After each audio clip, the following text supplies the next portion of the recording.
तो दोस्तों, good morning everyone and welcome back to my YouTube channel Fauji Sahab the फौजी वो blog.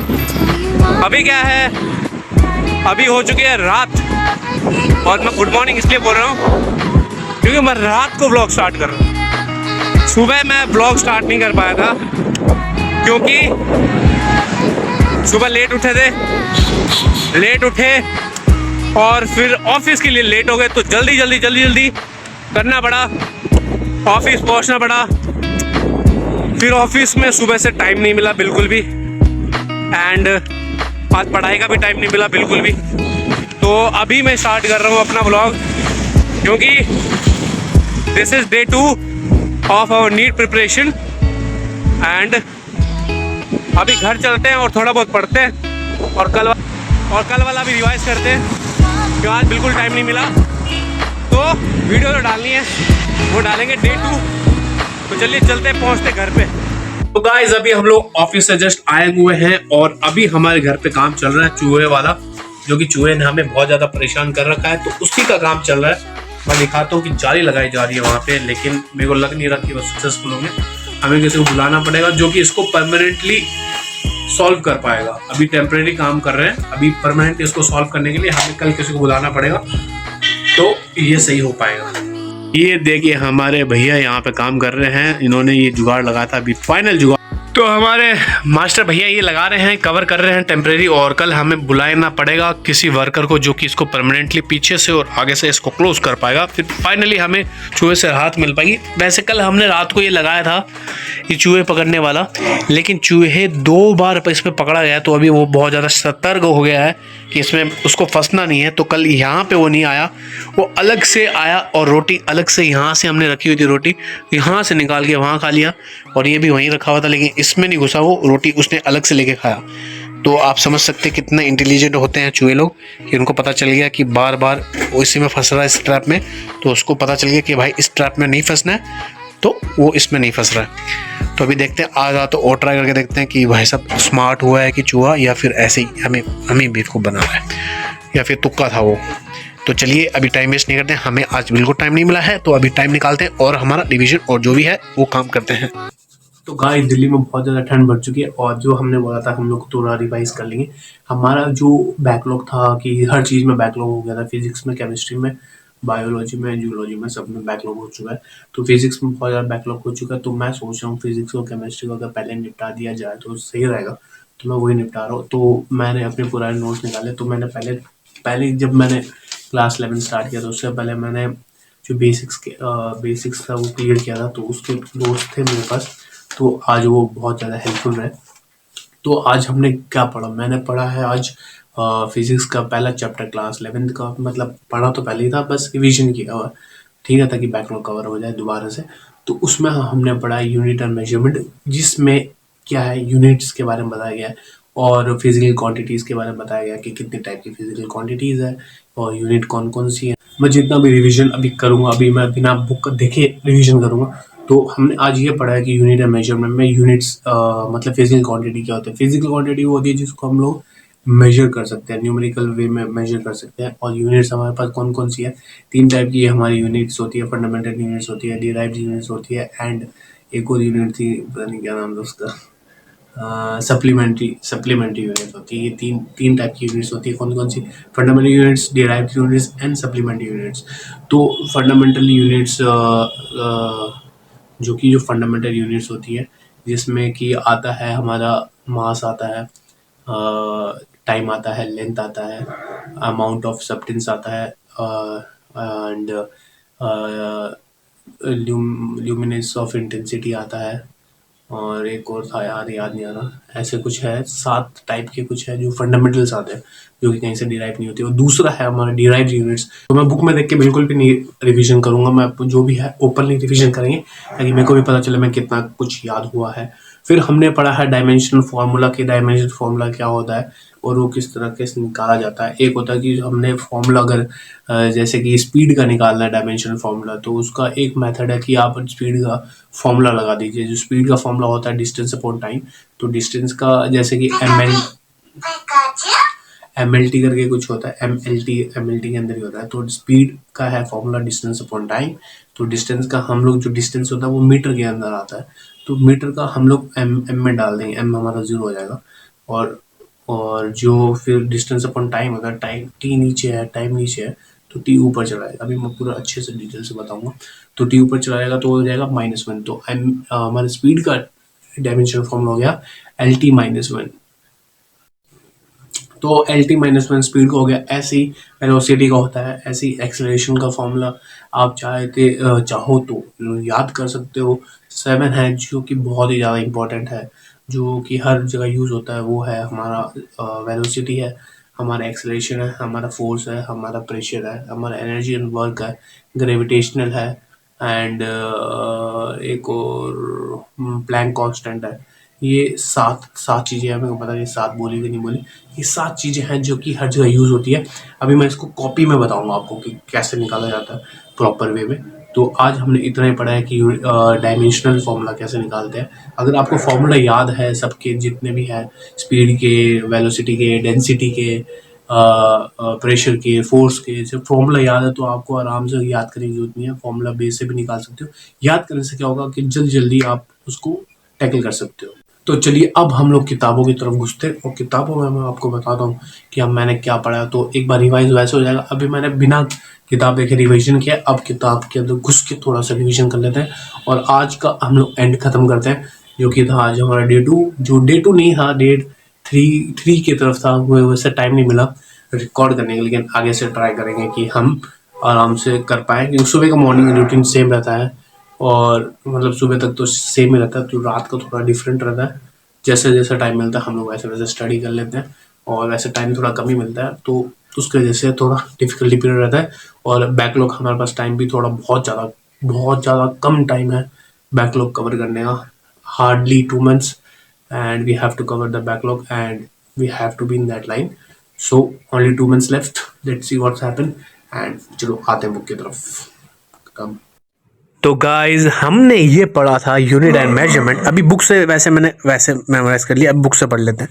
Unit and measurement, what do you mean by physical quantity which we can measure, call जिसको हम major कर पाते हैं उसको हम बोलते हैं फिजिकल क्वांटिटी।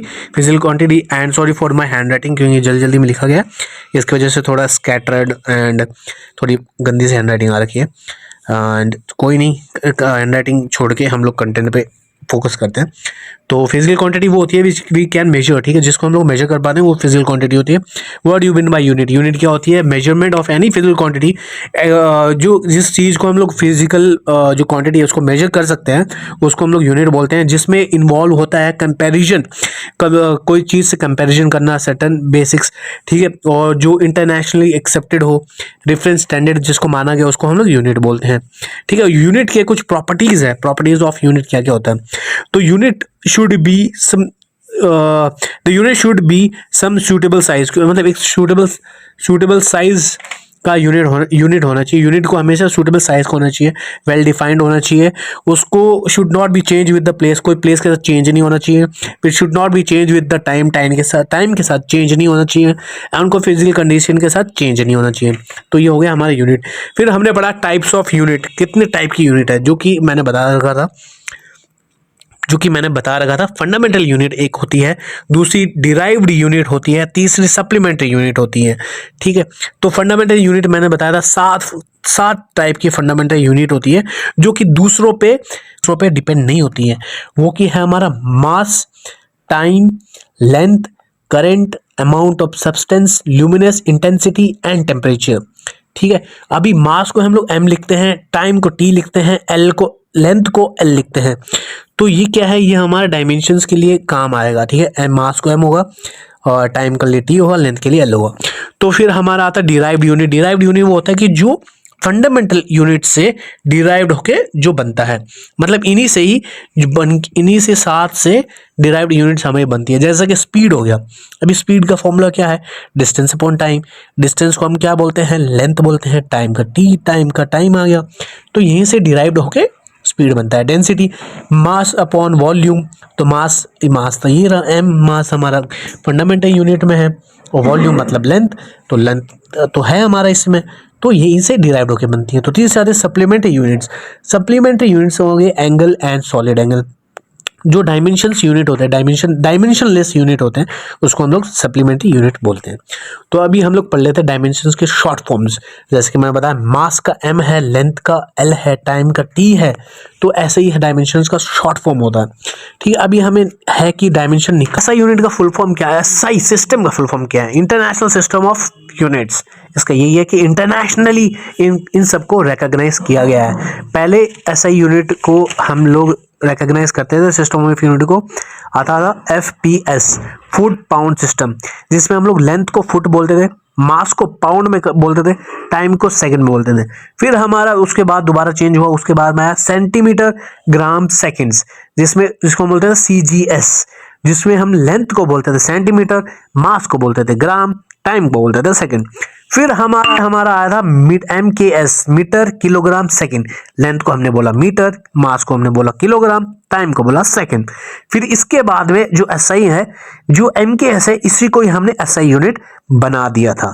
तो हमारा अभी स्टैंडर्ड यही है, SI unit MKS, metre kilogram second. तो यह है, तो हम लेंथ को बोलते हैं मीटर में, मास को बोला जाता है किलोग्राम में, टाइम को बोला जाता है सेकंड। इनका ऐसा यूनिट्स बता रहा हूँ, मास का है किलोग्राम, लेंथ का होता है मीटर, टाइम का होता है सेकंड, करंट का होता है एम्पियर, अमाउंट ऑफ सब्सटेंस का होता है मोल, ल्यूमिनस इंटेंसिटी का होता है कैंडेला, टेम्परेचर होता है केल्विन, एंगल का होता है रेडियन, सॉलिड एंगल का होता है स्टेडियन। तो अब हमारा आ जाता है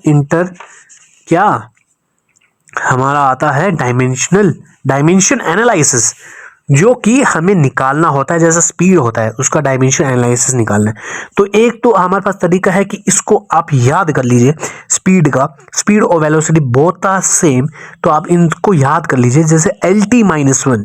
अब इसको निकालने का तरीका भी एक है और याद करने का तरीका है। वैसे ये सारे बहुत सारे हैं ये, लेकिन 7 जो है वो बहुत ही ज़्यादा इंपॉर्टेंट है, जिसमें आता है हमारा वेलोसिटी, एक्सेलरेशन, फोर्स, एनर्जी और work, pressure, gravitational constant, universal gravitational constant और H for Planck constant.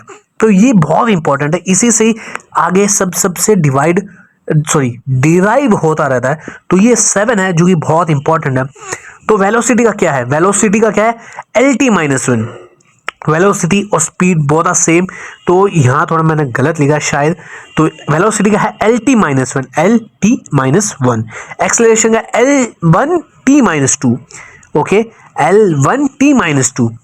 Force का क्या आ जाएगा, MLT-2, एनर्जी और वर्क का M1L2T-2, ओके, प्रेशर का ML-1-2, gravitational universal constant M-1L3T-2 और H प्लैंक कांस्टेंट का M1L2T-1। याद होने चाहिए 7। अगर याद है तो बहुत अच्छी बात है, आपके आंसर्स ऐसे निकलेंगे, ऐसे याद होंगे तो। और नहीं याद होंगे तो कोई बात नहीं, थोड़ा टाइम लगेगा, आपको फॉर्मूला करके निकालना पड़ेगा, लेकिन मैं तो ये सोच रहा हूँ कि याद होने चाहिए, क्योंकि ऐसे है, क्योंकि वो टाइम हमारे पास कम होता है, तो ये आंसर निकालने के लिए बहुत ईजी होता है, तो ये याद होने चाहिए। तो दूसरा आता है रूल ऑफ कंपोनेंट्स। जैसे कि x-3 ऊपर दिया है, -3 ऊपर दिया है, तो माइनस का मतलब है डिवाइड। तो x-3 है, x की पावर 3 ऊपर मतलब x³ और 1/x³ आ जाएगा। ठीक है, तो 3 नीचे आ गया, उसको क्यूब लग गया यहाँ पे, और ये ऊपर 1 आ जाएगा। जैसे कि ये 3 × 2 की पावर 4, -4 दिया है, माइनस दिया है, तो 3 यहाँ पे आ जाएगा ये, और 2 की पावर 4 नीचे आ जाएगा, डिवाइड में आ जाएगा। और जैसे कि ये दिया है 2√x, इसको कंपोनेंट में लेंगे तो पावर में 1/2 आ जाएगा।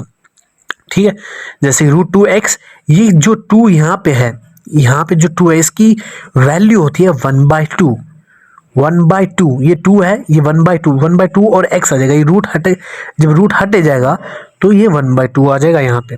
ठीक है, 1/2। जैसे 3 है, x है, ये हटा तो ये 1/3 हो गया। ये 4 हटा, 4 कटा तो ये 1/4 आ गया। जैसे √x है, √x की वैल्यू 1/2 ये है। √x की वैल्यू, ये बहुत इंपॉर्टेंट, √x की वैल्यू क्या हो गई, 1/x की पावर 1/2। ठीक है, और सिर्फ रूट एक्स है, सिर्फ रूट एक्स फिर एक्स, सिर्फ रूट एक्स होगा तो उसका होगा एक्स की पावर 1/2 और एक्स फिर रूट एक्स है तो एक्स की पावर 3/2 ये हो जाएगा। ठीक है, जैसे x माइनस 1 हो गया तो x 1/x की पावर a, ये a आ गया तो x की पावर 1/a, a इधर आ जाएगा तो ऊपर आ जाएगा। ये आपको मैंने पहले बताया, रूट x की पावर क्या है 1/2 ही है। फिर है 1/√x, ये हमें पता ही है, नीचे है तो ऊपर चला जाएगा तो -1/2 हो जाएगा, है ना, पावर में ऊपर। और ये रूट एक्स की x/√x की पावर क्या होती है, x/√x की पावर होती है 3/x की पावर। x/√x की का मतलब क्या होता है, x का पावर √3/2। फिर ये तो पता ही है कि अगर x के पावर a इंटू एक्स की पावर b है तो a प्लस b हो जाएगा। अब इसे डिवाइड में दिया है तो नीचे है तो माइनस में हो जाएगा, माइनस b हो जाएगा। अगर बाहर दिया है तो इसको इंटू कर देंगे, इंटू हो जाएगा x इंटू a/b हो जाएगा। और जीरो दिया है तो जीरो की वैल्यू बनना है, ये बहुत इंपॉर्टेंट है, ये चीज़ बहुत इंपॉर्टेंट है, इसको याद करना बहुत ही जरूरी है। फिर हमने पढ़ा डायमेंशंस, अभी मैंने बताया था डायमेंशंस, एल को हम एल लिखते हैं, एरिया का क्या होता है स्क्वायर, लेंथ होता है ना, लेंथ तो स्क्वायर में आता है वो, तो L2 हो जाएगा। वॉल्यूम क्यूब में आता है तो वो L क्यूब हो जाएगा। टाइम का T होता है। स्पीड का फॉर्मूला क्या होता है, स्पीड का देखिए, स्पीड का फॉर्मूला क्या है, लेंथ बाय टाइम। लेंथ को क्या है, डिस्टेंस भी लिख सकते हैं, डिस्टेंस क्या है, लेंथ ही है, तो लेंथ लिखो, डिस्टेंस लिखो, एक ही बात है, नीचे टाइम। तो L क्या है हमारा, L1 है, और T क्या है, T माइनस T नीचे तो -1 आ जाएगा, L1 T -1 हो गया। मास का m आ जाएगा, डेंसिटी है मास अपॉन वॉल्यूम, मास m है, l नीचे है तो m L-c ऐसे हो जाएगा। लेंथ नहीं है हमारे पास, ठीक है, लेंथ तो ये है, वॉल्यूम तो ऊपर चला जाएगा। तो ये है, इतना अभी बहुत है आज के लिए, अभी हमने रिवाइज कर लिया है पूरा, अभी आगे की चीज़ें और पढ़ेंगे, फिर हम लोग डिस्कस करते हैं आगे। क्वेश्चंस है, क्वेश्चन सॉल्व करेंगे तो मज़ा आने वाला है आज के दिन, मतलब कल के दिन। तो गाइज अभी ख़त्म करते हैं, अभी सोते हैं हम लोग जाके, क्योंकि काफ़ी रात हो चुकी है, और आपको मिलते हैं। और तो ये था हमारा day 2 for the which ever the preparation is, and you can know the preparation, and it's going very slow now, and time by time it will be going, थोड़ा इंक्रीज करना पड़ेगा एफिशिएंसी, अभी थोड़ा बहुत स्लो चल रही है efficiency, लेकिन टाइम बाय टाइम हम लोग इसको सही कर लेंगे। तो अभी चलते हैं, हम लोग मिलते हैं आपको नेक्स्ट दिन में। आज था हमारा day 2, and meet you in the next day 3। Good night and शुभ रात्रि, बाय।